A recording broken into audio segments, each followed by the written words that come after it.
Yeah, Jake, would love your perspective on the difference between, mentorship and sponsorship.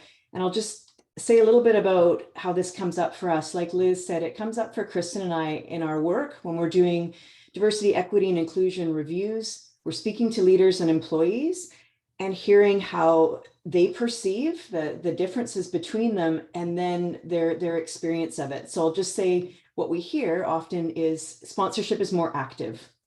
So a leader is using their position, their influence to advocate for, support, or remove barriers, and something happens usually. Somebody maybe gets a promotion. This idea of mentorship, formal or informal, whether it's a program or not, is softer. It's maybe advice, knowledge sharing, lessons learned. And interestingly, through the pandemic, we did work with a number of tech companies who wanted more women in leadership. And this is where we heard about this a lot, is there were mentorship programs that they were quite proud of, where male senior leaders were mentoring women. And the women's experience of it, for a number of them, was to learn how to be more like those men.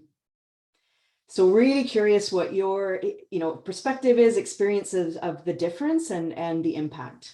When I think about mentorship and sponsorship, like, going for coffee or, giving advice or those types of things behind the scenes, like, it's nice, it's useful, it's helpful, but it is silent solidarity. You're not out there being a champion, right? When you're a sponsor, you're putting your capital, your positionality on the line for someone, being like, this person deserves this opportunity, this stretch goal. I think, I've been working with them, and I these are their strengths, these are their weaknesses. I think that, despite those weaknesses, they'll succeed in this and it'll take them to the next level.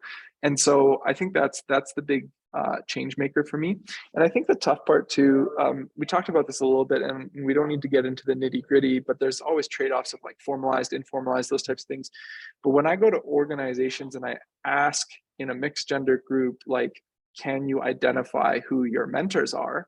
All of the women absolutely can. This person did this for me. That person did that for me. This, and the guys can't think of it. But then when I ask them, who do you go out for beer with? Who do you go golfing with? Who do you play in the beer league hockey team with? They know those guys, and that's how they get the jobs, the opportunities, the exposure, right? And so I think we need to keep that in mind when there are these informal ones. How do we create those opportunities where people get to meet and connect, because they just wouldn't otherwise?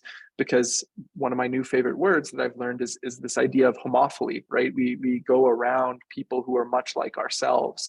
So, and that's, we can get into bias and these types of things, but that's just like a neurological evolutionary component, right? And so how do we overcome that and expose ourselves to these things where we get to be like, oh, I know Elisabeth, and that I'm willing to stick out my social capital, because if you don't, then it's just not going to happen.